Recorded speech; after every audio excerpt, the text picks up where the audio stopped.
warahmatullahi wabarakatuh. Yang saya hormati Ibu Rahmi Dwi Febriani SPD MPD selaku dosen pengampu mata kuliah Psikologi Pendidikan dan teman-teman sekalian. Pada kesempatan kali ini, kami akan mempresentasikan hasil tugas kelompok kami yang berjudul Kejenuhan dalam Belajar. Tanpa berlama-lama lagi, izinkan saya memperkenalkan susunan anggota kelompok kami dan memandu jalannya presentasi video pada hari ini.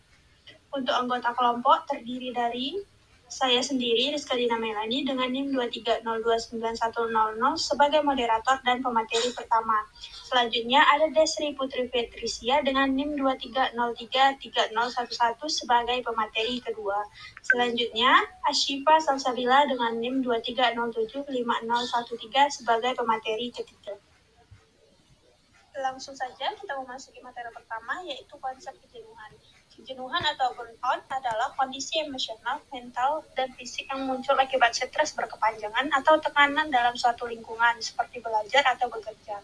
Dalam konteks pendidikan, kejenuhan sering dialami oleh siswa, mahasiswa, atau tenaga pendidik yang menghadapi tuntutan akademik, emosional, dan sosial secara berlebihan. Selanjutnya yaitu pengertian kejenuhan. Yang pertama, menurut Scauffelli dan Enzman tahun 1998, kejenuhan atau burnout didefinisikan sebagai keadaan kelelahan fisik, emosional, dan mental yang kronis yang disebabkan oleh keterlibatan dalam situasi yang membutuhkan emosi tinggi dan dalam jangka waktu panjang.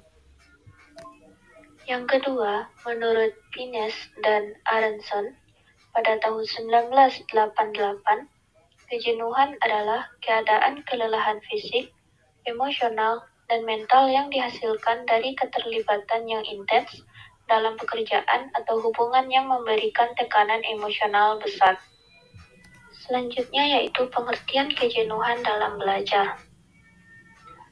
Sandrock tahun 2008 menyatakan bahwa kejenuhan dalam belajar adalah suatu keadaan di mana siswa merasa tidak ada lagi tantangan atau kegembiraan dalam proses belajar, yang mengakibatkan penurunan kualitas dan hasil belajar mereka.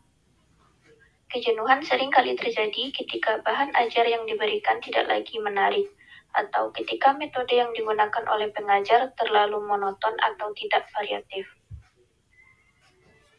Faktor kejenuhan dalam belajar. Yang pertama, monotonnya metode pembelajaran. Pembelajaran yang hanya mengandalkan ceramah atau metode yang itu-itu saja dapat menyebabkan siswa merasa bosan. Yang kedua, kurangnya keterlibatan emosional menurut Goleman 1995 jika siswa tidak merasa terhubung secara emosional dengan materi atau proses belajar. Mereka lebih rentan mengalami kejenuhan. Yang ketiga, kesulitan dalam memahami materi. Sandrock 2008 menunjukkan bahwa kesulitan dalam belajar dapat menurunkan rasa percaya diri siswa, yang akhirnya menyebabkan kejenuhan. Yang keempat, tugas yang berlebihan atau tidak menantang. Mudjiran 2021 menekankan bahwa jika tugas yang diberikan terlalu banyak atau tidak sesuai dengan kemampuan siswa, mereka akan merasa kewalahan dan cepat merasa jenuh. 5. Kegagalan beruntun. Seorang siswa yang pernah mengalami kegagalan dalam meraih prestasi di sekolah, padahal ia telah belajar dan berusaha tetapi tetap gagal, maka siswa tersebut pasti akan mengalami kejenuhan dalam belajar. Yang keenam, penghargaan nihil. Sebab, selain yang memicu kejenuhan adalah penghargaan kecil terhadap prestasi dan pengorbanan yang telah dilakukan.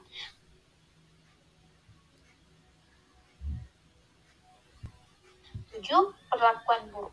Hal tersebut juga bisa terjadi pada siswa yang mendapatkan perlakuan buruk dari gurunya pada salah satu bidang studi. Tentunya siswa tersebut akan merasa jenuh, bosan, dan malas terhadap mata pelajaran itu.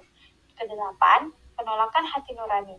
Menyebabkan selanjutnya adalah tinggal atau berkecimpung di sebuah lingkungan yang tidak sesuai dengan hati nurani.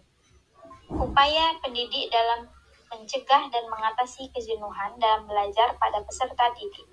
Yang pertama, mengharapkan pembelajaran yang variatif. Hal ini bisa meliputi pembelajaran berbasis proyek, diskusi kelompok, penggunaan teknologi atau pembelajaran berbasis masalah. Yang kedua, membangun keterlibatan emosional. Goleman 1995 mengungkapkan bahwa kecerdasan emosional yang terlibat dalam proses belajar dapat meningkatkan motivasi dan mengurangi kejenuhan. Yang ketiga, memberikan tantangan yang sesuai dengan kemampuan. Menurut Omrod 2008, memberikan tantangan yang seimbang antara kemampuan dan tingkat kesulitan motivasi dapat menjaga siswa tetap tertarik dan termotivasi.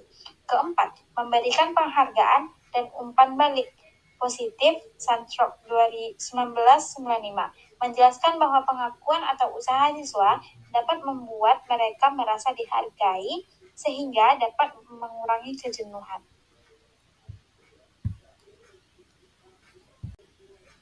Yang kelima, menggunakan teknik relaksasi dan manajemen stres. Kejenuhan seringkali terkait dengan stres. Pendidik dapat mengenal teknik relaksasi atau kegiatan yang dapat mengurangi stres, seperti meditasi atau kegiatan fisik ringan. Yang keenam, melakukan pendekatan kepada peserta didik.